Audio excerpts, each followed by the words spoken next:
నమస్కారం public vision వార్తలకు స్వాగతం నా పేరు సుమలత వార్తల్లో ముందుగా హెడ్లైన్స్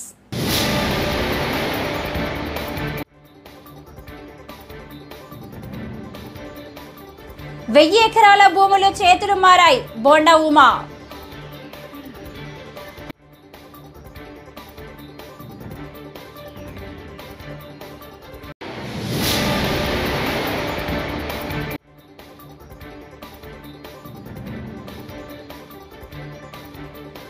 నాకు జ్వరం వచ్చింది పోలీసు విచారణకు హాజరు కాలేను నటి హేమ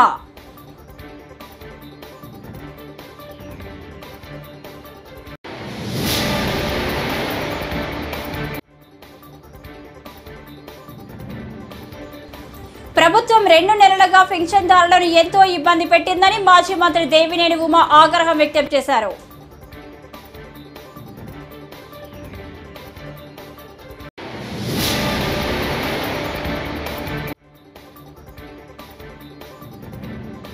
కవిత బెయిల్ పిటిషన్లపై ఢిల్లీ హైకోర్టులో విచారణ రేపటికి వాయిదా.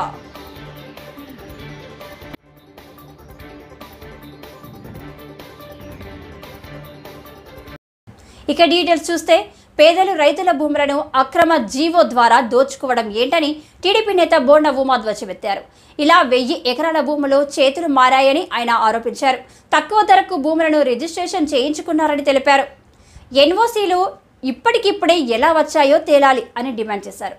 ఈ వ్యవహారంపై సిట్ వేసి విచారణ జరిపించాల్సిన అవసరం ఉందన్నారు. ఈ కుంభకోణంపై హైకోర్టు జడ్జితో విచారణ చేయించాలన్నారు. ఎన్నికల కోడ్ అమల్లో ఉండగా స్కామ్ జరిగితే ఎన్నికల సంఘం మౌనం వహించడం ఎందుకని ఆయన ప్రశ్నించారు. రైతుల మెడపై కత్తి పెట్టి అగ్రిమెంట్లు చేయించుకుంటారా అంటూ దుయ్యబట్టారు. సిఎస్ ఆధ్వర్యంలో వైసీపీ మాఫియా ఇదంతా చేసిందని ఆరోపించారు. ఈసీకి ఫిర్యాదు చేసినా ఫలితం లేదని బోండా ఉమా వాపోయారు. కొంతమంది వైసీపీ పెద్దలు కలిపి ఈ భూదందా భూదోపిడీ చేస్తే వచ్చిన ఆరోపణల మీద ఎంక్వైరీ చేయించుకోవాల్సినటువంటి చీఫ్ సెక్రటరీ జవహర్ రెడ్డి ఆయన ఆరోపణలు చేసిన వ్యక్తుల మీద బ్లాక్మెయిల్ చేసే విధంగా మాట్లాడుతూ సవాలు చేస్తూ ఉన్నాడు, బెదిరిస్తూ ఉన్నాడు నిజాలు వెలికి తీసినటువంటి వ్యక్తుల్ని. నేను అడుగుతా ఉన్నా జవహర్ రెడ్డి గారిని, మీరు మీ మీద వచ్చినటువంటి 596 జీవో ఏ విధంగా జీవోను అడ్డుపెట్టి ఫామ్ డి పట్టాలని కొట్టేస్తా ఉన్నారో వివరంగా మీడియాలో వార్తలు వచ్చినప్పుడు దాని మీద మీరు ఎందుకు విచారణ జరపలేదు? ఎలక్షన్ కమిషన్ కూడా జవహర్ రెడ్డి ప్రవర్తన కానీ ఎన్నికల సమయంలో ఆయన అధికార దుర్వినియోగం మీద కానీ అనేక సార్లు ఇప్పటికే కంప్లైంట్లు కూడా చేశాం తెలుగుదేశం పార్టీ నుంచి. కానీ ఈయన అధికార పార్టీకి ఒక తొత్తులాగా వ్యవహరిస్తూ ఈయన అధికార పార్టీ సీఎం పేషీ నుంచి సీఎం బంధువుల అండతో పెద్ద ఎత్తున భోగాపురం మండలంలో భూములు కుంభకోణం చేశారు. దీని మీద ఈరోజు ఢిల్లీలో తెలుగుదేశం పార్టీ కేంద్ర ఎన్నికల సంఘానికి ఫిర్యాదు చేస్తున్నాము. ఆల్రెడీ స్టేట్ ఎలక్షన్ కమిషనర్ గారికి ఇప్పటికే పలు దఫాలుగా ఫిర్యాదు చేశాం, కానీ ఎటువంటి చర్యలు తీసుకోలేదు. దాదాపు 2000 కోట్ల రూపాయల భూముల్ని 596 జీవో నడ్డు పెట్టుకొని కుంభకోణం చేశారు. ఎన్నికల కోడ్ అమల్లోకి వచ్చినాక చీఫ్ సెక్రటరీ రహస్యంగా విశాఖ వెళ్ళవలసిన అవసరం ఏంటి? వీటన్నిటి మీద ఎంక్వైరీ జరగాలి. ఎన్నికల అనంతరం రాష్ట్రం మొత్తం వైసీపీ చేస్తున్నటువంటి రౌడీ. బెంగళూరు రేవు పార్టీలో పట్టుబడిన వారిలో నటి హేమ కూడా ఉన్నారు. ఇవాళ విచారణకు రావాలంటూ బెంగళూరు పోలీసులు ఆమెకు నోటీసులు పంపారు. అయితే తాను వైరల్ జ్వరంతో బాధపడుతున్నానని, అందుకే విచారణకు రాలేకపోతున్నానని హేమ పోలీసులకు బదులిచ్చారు. విచారణకు హాజరయ్యేందుకు మరికొంత సమయం కావాలని అన్నారు. అయితే ఆమె విచారణకు గైర్హాజరైనట్టుగా భావిస్తూ బెంగళూరు పోలీసులు మరోసారి నోటీసులు పంపించేందుకు సిద్ధమవుతున్నారు. ఈ కేసులో హేమతో పాటు కాంతి, రాజశేఖర్, చిరంజీవి, శివాని జైస్వాల్, ఆశీరాయ్, వరుణ్ చౌదరి, రిషి చౌదరి, ప్రసన్న, సుజాత తదితరులకు కూడా నోటీసులు జారీ చేశారు. ఈ నెల 19న బెంగళూరులోని సిలికాన్ సిటీలో బర్త్డే పార్టీ పేరుతో నిర్వహించిన రేవ్ పార్టీ కలకలం రేపింది. పలువురు తెలుగు నటులు, మోడళ్లు ఈ పార్టీలో పాల్గొన్నట్లు గుర్తించారు.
ప్రభుత్వం 2 నెలలుగా పెన్షన్దారులను ఎంతో ఇబ్బంది పెట్టిందని మాజీ మంత్రి దేవినేని ఉమా ఆగ్రహం వ్యక్తం చేశారు.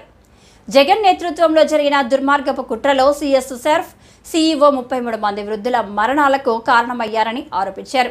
మరోసారి అలాంటి ఘోరాలు జరగకుండా చర్యలు తీసుకోవాలని సూచించారు. ఇకనైనా అధికార యంత్రాంగం మొద్దు నిద్ర వీడి జూన్ 1న ఇంటి వద్దే పెన్షన్లు అందించాలని డిమాండ్ చేశారు.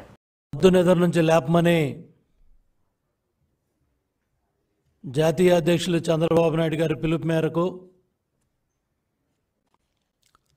64 లక్షల మంది పెన్షన్దారులు ఎవరైతే పింఛన్దారులు వీళ్ళందరూ కూడా 1వ తారీఖు ఉదయం 6 గంటలకల్లా తెల్లవారేసరికి మా ఇంటికి పెన్షన్ రావాలని కోరుకుంటున్నారు. గత 2 నెలలుగా జగన్ నాటకంలో భాగంగా జగన్మోహన్ రెడ్డి కుట్రలో భాగంగా చీఫ్ సెక్రటరీ జవహర్ రెడ్డి నడిపించిన యంత్రాంగంతో ఎంతోమంది వృద్ధులు, వితంతువులు, దివ్యాంగులు, పింఛన్దారులంతా కూడా నానా ఇబ్బందులు పడ్డారు, నానా బాధలు పడ్డారు. ఏప్రిల్ నెలలో, మే నెలలో వాళ్ళ బాధల వర్ణాతీతం. ఉద్దేశపూర్వకంగా, దురుద్దేశపూర్వకంగా కావాలని ఎన్నికల ప్రక్రియలో జగన్మోహన్ రెడ్డి ప్రభుత్వకి మంచి జరగాలని, ఓట్లు పడాలని దుర్మార్గపు కుట్రలో chief secretary Jawahar Reddy, Surf CEO Muralidhar Reddy, ఎవరైతే ఈ అధికార యంత్రాంగం ఉన్నారో వాళ్ళందరూ కూడా కలిసి ఏదైతే ఏప్రిల్ నెలలో సచివాలయాల దగ్గరికి రప్పించారు. ఎంతోమంది ఢిల్లీ మద్యం కుంభకోణం కేసులో కవిత బెయిల్ పిటిషన్పై విచారణను ఢిల్లీ హైకోర్టు మంగళవారానికి వాయిదా వేసింది. సిబిఐ ఈడీ కేసులో దాఖలైన బెయిల్ పిటిషన్లపై జస్టిస్ స్వర్ణకాంత శర్మ రేపు తదుపరి విచారణ చేపట్టనున్నారు. కాగా తన పిటిషన్లలో కవిత బెయిల్తో పాటు అరెస్టు, రిమాండ్ను ఆమె సవాల్ చేశారు. కవిత తరపున వాదనలు వినిపించిన న్యాయవాది విక్రమ్ చౌదరి ఆమె అరెస్టులో దర్యాప్తు సంస్థలు చట్టాన్ని ఉల్లంఘించాయని పేర్కొన్నారు. ఇప్పటికే ఈడీ, సిబిఐలు కౌంటర్ అఫిడవిట్లు దాఖలు చేశాయి. మంగళవారం మధ్యాహ్నం 12 గంటలకు తదుపరి విచారణ జరగనుంది. కాగా ఫలితం ఎలా ఉన్నా వాదనలు చాలా బాగా ఉన్నాయని విక్రమ్ చౌదరిని జస్టిస్ స్వర్ణకాంత శర్మ ప్రశంసించారు. ఈ సందర్భంగా కవిత తరపు న్యాయవాది పలు కీలక విషయాలను న్యాయస్థానం దృష్టికి తీసుకెళ్లారు. ఆమెపై కఠిన చర్యలు తీసుకోబోవంటూ సుప్రీంకోర్టులో ఈడీ అండర్టేకింగ్ ఇచ్చిందని, కవిత వేసిన రిట్ పిటిషన్ సుప్రీంలో పెండింగ్లో ఉండడంతో విచారణ ముందుకు సాగడం లేదంటూ ఈడీ సుప్రీంకోర్టుకు లేఖ రాసిందని తెలిపారు. తాము ఇచ్చిన అండర్టేకింగ్ తదుపరి వాయిదా వరకే అని అందులో స్పష్టం చేశారని చెప్పారు.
భారతీయ జనతా పార్టీ కాకినాడ సౌత్ మండల అధ్యక్షులు చెక్క రమేష్ ఆధ్వర్యంలో 29వ వార్డు కొయ్యవారి వీధిలో సేవా సంపర్క్ అభియాన్ కార్యక్రమంలో ముఖ్య అతిథిగా భారతీయ జనతా పార్టీ రాష్ట్ర intellectual cell convener Mutha Naveen Krishna చేతుల మీదుగా కాకినాడలో సోమవారం రెడ్డి రమ్యకు ఉచితంగా కుట్టు మిషన్ అందించారు. ముత్తా నవీన్ కృష్ణ మాట్లాడుతూ ప్రధాని నరేంద్ర మోడీ మహిళలకు 35% రిజర్వేషన్ ఇచ్చారని చెప్పారు. ఓకే సార్, అందరికీ నమస్కారం. ఈ రోజున మా కాకినాడ సౌత్ మండలంలో ప్రెసిడెంట్ చెక్కా రమేష్ సారథ్యంలో మా బీజేపీ పార్టీ ప్రతి సంవత్సరం చేసే ఈ సేవా కార్యక్రమాల్లో ఒక కార్యక్రమంగా ఇవాళ ఒక కుట్టు మిషను ఇవాళ అందజేయడం జరుగుతుంది. 29వ వార్డులో ఇది జరుగుతుంది. రమ్య అనే ఒక అమ్మాయికి వాళ్ళ కుట్టు మిషన్ ఇస్తున్నాము. మా బీజేపీ పార్టీ మరియు మోడీ గారి యొక్క ఆలోచన ఏంటంటే ప్రతి మహిళ కూడా వాళ్ళ కాళ్ళ మీద వాళ్ళు నిలబడాలి. దానికి ఎప్పుడు కూడా మన పార్టీ ముందుండాలి. ఎప్పుడు కూడా మా ప్రజలే దేశాన్ని ముందుకు తీసుకెళ్ళాలి, ప్రజల్లోకి తీసుకెళ్ళాలి. వాళ్ళు కూడా అందులో భాగస్వామ్యం కావాలన్నది మా బీజేపీ యొక్క విశ్వాసము, నమ్మకము. ఆ పద్ధతిలోనే మా బీజేపీ కార్యకర్తలు అందరూ కూడా ప్రతిసారి ఎప్పుడన్నా ఎలాంటి సిచ్యువేషన్స్లో ఉన్నా ప్రజలకి సేవ చేయడానికి ఎప్పుడూ ముందుంటామని చెప్పి తెలియజేస్తున్నారు. ఈ కార్యక్రమాన్ని చేపట్టిన మన చెక్కా రమేష్ మరియు వీళ్ళ మిత్రబృందము సౌత్ మండలము కార్యకర్తలందరికీ కూడా నా ధన్యవాదాలు తెలియజేస్తున్నాను. అందరికీ జై హింద్, జై భారత్. జూన్ 4వ తేదీన కౌంటింగ్కు సంబంధించి కౌంటింగ్ ఏజెంట్లు గంట ముందే కౌంటింగ్ కేంద్రాలకు చేరాలని కాకినాడ ఆర్ వెంకటరావు తెలిపారు. సోమవారం కాకినాడ కార్పొరేషన్ కార్యాలయంలో ఎన్నికల అధికారులతో కౌంటింగ్కు సంబంధించి సమావేశం నిర్వహించారు. ఈ సందర్భంగా ఆయన మాట్లాడుతూ సార్వత్రిక ఎన్నికల ఓట్ల లెక్కింపు ప్రక్రియ జూన్ 4న ఉదయం 8 గంటలకు ప్రారంభమవుతుందని కాకినాడ వెంకటరావు తెలిపారు. నంబర్ 41 కాకినాడ సిటీ అసెంబ్లీకి సంబంధించి కౌంటింగ్ జరుగుతుంది. దానికి గాను ప్రతి కంటెస్టింగ్ క్యాండిడేటు 14 మంది ఈవీఎం కౌంటింగ్ టేబుల్స్ కౌంటింగ్ ఏజెంట్లని, అదేవిధంగా 4 postal ballots tables counting tables దగ్గర 4 ఏజెంట్లని, అదేవిధంగా ఒకరిని ఈటీపీబీఎంఎస్కి సంబంధించి వాళ్ళు అపాయింట్ చేసుకోవచ్చు. వాళ్ళు ఫారం 18లో అపాయింట్ చేసి మాకు ఇవ్వాల్సి ఉంటుంది. అవి ఇన్ డూప్లికేట్ కాపీస్తో పాటు 2 ఫోటోలు కూడా పంపించాలి. వారిని మేము ఇక్కడ వారు మా ఎదురుగా సంతకం చేస్తే కౌంటింగ్ ఏజెంట్లు సంతకం చేసిన తర్వాత ఒక కాపీ మా దగ్గర ఉంటుంది, ఒక కాపీ కౌంటింగ్ ఏజెంట్ దగ్గర ఉంటుంది.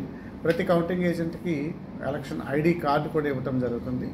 4వ తారీఖున వారు కనీసం గంట ముందు వాళ్ళు వచ్చి వారి యొక్క సెకండ్ ఏదైతే కాపీ ఉందో ఆ సెకండ్ కాపీతో పాటు మేము పంపించినటువంటి ఎలక్షన్ ఐడి వాళ్ళకి సంబంధించి ఏదైతే ఇస్తున్నామో ఆ ఐడి కాపీ కూడా పట్టుకొచ్చి వారు మా ఎదురుగా సెక్షన్ 128కి సంబంధించిన డిక్లరేషన్ మీద వారి సిగ్నేచర్ కూడా సైన్ చేయాల్సి ఉంటుంది. సైన్ చేసిన వాళ్ళని మాత్రమే లోపలికి పంపిస్తారు. కాబట్టి అందరి కౌంటింగ్ ఏజెంట్స్ కూడా ఆ రోజు ఉదయం 6 గంటలకే కాకినాడ సిటీ అసెంబ్లీ కాన్స్టిట్యున్సీకి సంబంధించిన కౌంటింగ్ హాల్ వద్దరికి అందరు కూడా చేరాల్సిందిగా కోరుతున్నాం. వారందరికి కూడా ఏ కౌంటింగ్ టేబుల్ దగ్గర వారు ఉండాలి అనేది కౌంటింగ్ టేబుల్ కూడా ఇండికేట్ చేస్తూ, ఏ క్యాండిడేట్ తాలూకా కౌంటింగ్ ఏజెంట్ అనే విషయాన్ని కూడా ఇండికేట్ చేస్తూ వాళ్ళకి బ్యాచ్ ఇవ్వడం జరుగుతుంది. దాని ప్రకారమే వాళ్ళందరూ కూడా ఆయా కౌంటింగ్ టేబుల్స్ దగ్గర వాళ్ళు విధిగా హాజరు కావాల్సి ఉంటుంది. ఒకసారి ఈ కౌంటింగ్ ఏజెంట్ని అపాయింట్ చేసిన తర్వాత కౌంటింగ్ స్టార్ట్ అయిన తర్వాత కౌంటింగ్ ఏజెంట్ని మార్చుకునేటట్టు వీలు లేదు. కాబట్టి ఈ విషయాన్ని కూడా అభ్యర్థులందరూ కూడా గమనించాలి. అదేవిధంగా ఆ రోజు కౌంటింగ్ వచ్చేటానికి గాను ట్రాఫిక్ రద్దీని ఇతర శాంతి భద్రతలను దృష్టిలో పెట్టుకుని జిల్లా పోలీసు వారు కొన్ని సూచనలు చేస్తూ వీడియోని కూడా రిలీజ్ చేయడం జరిగింది. దాని ప్రకారం కూడా అందరూ కౌంటింగ్ ఏజెంట్లు ఫాలో అయ్యి పోలీసు వారికి అదేవిధంగా జిల్లా ఎన్నికల ఏదైతే కార్యాలయం ఉన్నట్టు నిబంధనలు ఏమైతే ఉన్నాయో జిల్లా యంత్రాంగానికి కూడా అందరూ కూడా సహకరించాల్సిందిగా కోరుతున్నాం. శ్రీకాళహస్తీశ్వర దేవస్థాన ఆలయ అనుబంధమైన దుర్గేశ్వర స్వామి ఆలయంలో సోమవారం స్వామివారికి విశేషంగా అభిషేకాలు నిర్వహించారు. పాలు, పెరుగు, తేనెతో అభిషేకం చేశారు. అనంతరం స్వామివారిని చక్కగా పుష్పాలతో అలంకరించి పూజా కార్యక్రమాలు నిర్వహించారు.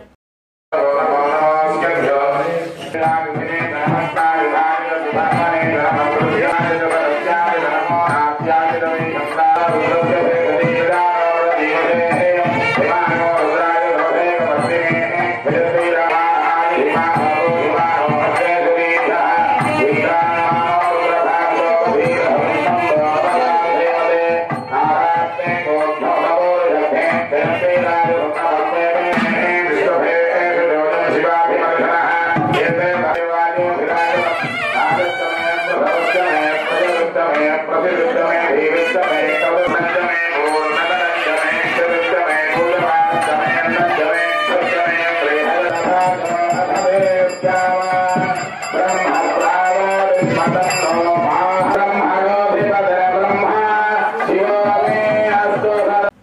ఓట్లను లెక్కించే ప్రక్రియలో సూక్ష్మ పరిశీలకుల పాత్ర అత్యంత కీలకమని జేసీ కె కార్తిక్ అన్నారు. కౌంటింగ్లో పాల్గొనే మైక్రో అబ్జర్వర్లకు కలెక్టరేట్లో సోమవారం శిక్షణ కార్యక్రమాన్ని నిర్వహించారు. ఈ సందర్భంగా జేసీ మాట్లాడుతూ మైక్రో అబ్జర్వర్ల విధులు, బాధ్యతలను వివరించారు. లెక్కింపు కేంద్రాల్లోని ప్రతి టేబుల్ వద్ద మైక్రో అబ్జర్వర్లను నియమించడం జరుగుతుందన్నారు. And along with this, ప్రతి CU కౌంటింగ్ దగ్గర కూడా apart from what this counting supervisor and counting assistant will tabulate, వాళ్ళు ఒక షీట్లో they will be writing the CU count and everything. ప్యారలల్గా మైక్రో అబ్జర్వర్స్ కూడా ఒక ఎనెక్సర్ ఉంటుంది. ఆ ఎనెక్సర్లో ఎవ్రీ టేబుల్లో ఎవ్రీ CUలో వచ్చిన count micro observer will be noting and that will be explain in detail in the coming slides. But micro అబ్జర్వర్తో పాటు ఎవరెవరు ఉంటారనేది ఒకసారి they should be knowing. EVM counting హాల్లో 1 counting supervisor will be there for every table, 1 counting assistant, group D employee and 1 micro observer. Postal ballot counting హాల్కి వచ్చేసరికి 1 assistant returning officer will be there for every table, 1 counting supervisor, 2 counting assistants along with micro observer. Counting team, when they segregate candidate wise, there will be a pigeonhole kind of a tray.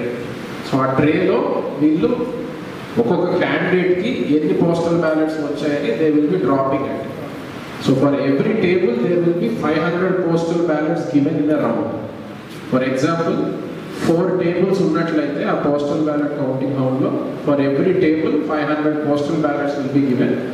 For all the reasons which we have discussed, వాటిని కొన్ని reject చేస్తారు, కొన్ని approve అవుతాయి. Approve అయినవి, valid అయినవి, ఏ క్యాండిడేట్కి ఎన్ని వచ్చినాయని they will be segregating. So అలా సెగ్రిగేట్ చేసి candidate wise what is the tabulation అనేది micro observer will be noting down and ఆ ప్రిస్క్రైబ్ ప్రొఫార్మాలో నోట్ చేసుకుని అబ్జర్వర్ దగ్గర సిగ్నేచర్ తీసుకుంటారు. That is the role of micro observer dominate.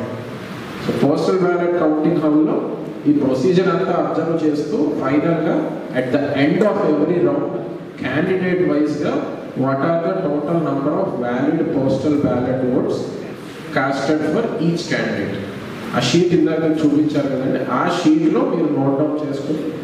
Adoni మండలం కుప్పగల్లు SS tank పరిధిలోని పెద్ద తుంబలం, కుప్పగల్లు, బల్లెకల్లు, పాండవగల్లు, జాలిమంచి, గనికల్లు, ఇస్వి గ్రామాలకు ఫిల్టర్ నీటిని సరఫరా చేయాలని సిపిఎం మండల కార్యదర్శి కె లింగన్న డిమాండ్ చేశారు.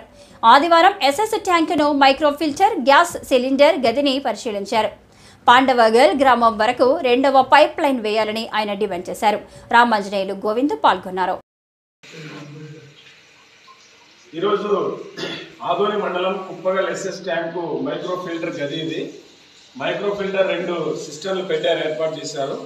ఇవి దాదాపు చాలా సంవత్సరాలుగా పెట్టారు కానీ అలంకారప్రాయంగా ఉన్నాయి తప్ప ఈ మైక్రో ఫిల్టర్ అసలు పనిచేయడం లేదు. ఈ మైక్రో ఫిల్టర్ పనిచేయకపోవడంతో గ్రామాలకు ఒండు నీళ్ళే శరీరమవుతున్నాయి. అందుకోసం ఇప్పటికైనా ప్రభుత్వం ఈ మైక్రో ఫిల్టర్ని ఖచ్చితంగా మార్చి వెంటనే మైక్రో ఫిల్టర్ ద్వారా మన కుప్పగల్ ఎస్ఎస్ ట్యాంక్ నుంచి ప్రధానంగా పెద్ద తుమ్మం గ్రామానికి కూడా ఈ నీళ్లు సరఫరా అవుతున్నాయి. కుప్పగల్లు, బల్లెకల్లు, జాలమంచి, పాండవగల్లు, గన్నేకల్లు, ఇస్వి ఈ గ్రామాల వరకు కూడా ఈ మైక్రో ఫిల్టర్ నీళ్లు అందించే బాధ్యత ప్రభుత్వం పైన ఉంది. ఇప్పటికైనా ఖచ్చితంగా ఈ మైక్రో ఫిల్టర్ ద్వారా నీళ్లు, మంచినీటిని శుద్ధి చేసినటువంటి నీళ్లను ప్రభుత్వం వెంటనే అందజేయాలని చెప్పేసి, అధికారులు ఆ రకంగా చర్యలు తీసుకోవాలని చెప్పేసి మేము ఈరోజు సిపిఎం పార్టీగా ఇక్కడ ఈ మైక్రో ఫిల్టర్ గదిని ఇవన్నీ కూడా పరిశీలన చేయడం జరిగింది. కాబట్టి ప్రభుత్వం తక్షణమే ఈ మైక్రో ఫిల్టర్ ద్వారా నీళ్లు అందించాలని చెప్పేసి మేము ప్రభుత్వాన్ని డిమాండ్ చేస్తాం. ఎస్కోట మండలం ఒడ్డు మారుపల్లికి చెందిన దారప్ప అనే మహిళ అనుమానాస్పదంగా మృతి చెందింది. గ్రామ సమీపంలో ఓ ముళ్ల పొదల్లో ఆమె శవమే కనిపించడాన్ని స్థానికులు గమనించి పోలీసులకు సమాచారం అందించారు. మృతురాలు భర్త కనకారావును పోలీసులు సోమవారం అదుపులోకి తీసుకుని పూర్తి స్థాయిలో దర్యాప్తు చేస్తున్నారు. అయితే వీరికి వివాహమై 4 సంవత్సరాలు అయిందని, ఒక కుమారుడు కూడా ఉన్నాడని సమాచారం. పూర్తి వివరాలు తెలియాల్సి ఉంది. రాబడిన సమాచారం ప్రకారం ఒడ్డుమరిపల్లి అనే గ్రామం వెళ్ళటం జరిగింది.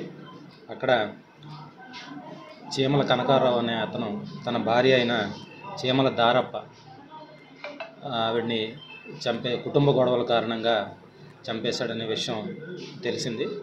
ఆ విలేజ్ వెళ్ళి మొత్తం ఆ విలేజ్ చుట్టూ పరిసర ప్రాంతాల్లో వెతకగా ఒక టన్నెల్ కింద బాడీని కనుక్కోవడం జరిగింది. దారప్ప అనే మహిళ తాలూకా బాడీని వాళ్ళ కుటుంబ సభ్యులతో పాటు అదంతా పరిశీలించి అక్కడ ఆ బాడీని అదే షిఫ్ట్ చేయటం జరిగింది. ఎందుకు చంపాడు, దేనికోసం చంపాడు అనేది ఇంకా వివరాలు తెలియాల్సింది. ఇంకా దర్యాప్తు చేస్తున్నాం. Thank you. దుత్తలూరు మండలంలోని ఏరుకొల్లు సచివాలయంలో అనేక అవినీతి కార్యకలాపాలు జరుగుతున్నాయని గ్రామస్తులు ఆరోపిస్తున్నారు. మురిగెమ్మి రత్తయ్య తన వద్ద పెన్షన్ ఇప్పిస్తానంటూ వెల్ఫేర్ అధికారి షేక్ మహమ్మద్ రఫీ 5,000 రూపాయల లంచం తీసుకున్నట్లుగా ఆరోపించారు. పెన్షన్ రాలేదని అధికారిని సంప్రదిస్తే వయస్సు రీత్యా రాదని చెప్పారన్నారు. చదువులేని నాకు అర్హతకు సంబంధించిన అవగాహన ఎలా ఉంటుందని అధికారి మాలాంటి పేదలను మోసం చేయడం సమంజసం కాదని ఆవేదన వ్యక్తం చేశారు. సార్, నేను మురిగెమ్మి రత్తయ్య సార్, గుడ్లకి కొన్ని సాగులాలు పిల్లలు సార్. నా కాడికి వచ్చి పింఛన్ ఇప్పిస్తానని వాళ్ళిద్దరు వచ్చాను సార్. రఫీ సారు బాస వచ్చి 10,000 అడిగితే 10,000 లేని సార్ నేను అన్నా. సార్ 5,000 ఎత్తుకొని సత్యాలం కాడికి రా అన్నారు. అంటే తీసుకొని వారం రోజుల్లో నీకెందుకు ఏం పని లేదు, నువ్వు భయపడలేదు, నేను ఇచ్చామని చెప్పిండ్రు. ఇచ్చామని చెప్పి ఇప్పుడు అడిగితే ఏమంటుందంటే వాళ్ళు ఇప్పుడు నీకు వయసు లేదు, ఇప్పుడు రాదు అని చెప్తాను సార్. వయసు లేనప్పుడు డబ్బులు తీసుకోవటం తప్పు కదా సారు. ఎందుకు తీసుకోవాలా? నన్ను మోసం చేశాను సార్. నిన్ను మీరు ఏదైనా కానీ చర్య తీసుకొని చేయాలి సార్ మీరు. విశాఖలో నో పార్కింగ్ లో వాహనాలు పెట్టే వారిపై పోలీసులు కొరడా జూలుపించింది.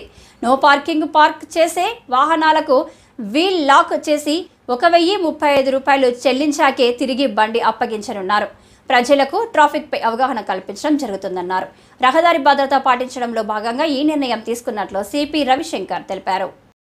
విశాఖపట్నం సిటీలో రోడ్స్ అన్ని కూడా సేఫ్గా ఉండాలని చెప్పేసి for all the road users, beat for children, students, employees అందరికీ కూడా రోడ్డు క్షేమంగా ఉండాలని చెప్పేసి ఆ ఉద్దేశంతో ఈ next 1 month Visakhapatnam city road users అందరిలో కూడా రోడ్ డిసిప్లిన్ రావాలనే ఉద్దేశంతో స్పెషల్ డ్రైవ్ ఏర్పాటు చేస్తున్నాము. దాంట్లో భాగంగా ఈరోజు ఈ అంటే ఎవరైతే illegal parking, wrong side parking, wrong ప్లేస్లో పార్క్ చేసి ఉన్నారో, ఎందుకంటే పబ్లిక్ రోడ్ అంతా కూడా పబ్లిక్ అందరికీ సౌకర్యంగా ఉండాలి. ఇప్పుడు ఈ డ్రైవ్లో మేము ఈ విధంగా ఏమంటారు వీల్ లాక్స్ దాదాపు 200 వీల్ లాక్స్ కొన్నామండి. ఇది ఎక్కడైతే ఏ రోడ్ స్ట్రెచెస్లో అయితే రాంగ్ పార్కింగ్స్ చేసి ఉందో అక్కడ మేము ఒక స్పెషల్ స్ట్రైకింగ్ ఫోర్స్ ఏర్పాటు చేసేసి వెళ్ళి అక్కడ ఉన్న రాంగ్లీ పార్క్డ్ వెహికల్స్ అన్నిటినీ కూడా ఈ లాక్స్తో కట్టేస్తాం. And until unless they pay the fine of 1,035 we will not release the vehicles through each other. ఇదంతా కూడా వాళ్ళు వెంటనే వచ్చేసి ఇక్కడ QR కోడ్ ఉంటుంది, తర్వాత ఈ నంబర్ ఉంటుంది, ఈ నంబర్ కాంటాక్ట్ చేస్తే వెంటనే వచ్చేసి చలాన్ వేయటం జరుగుతుంది. దాని తర్వాతనే ఆ వీల్ లాక్. ఈ వార్తలు ఇంతటితో సమాప్తం. నమస్కారం.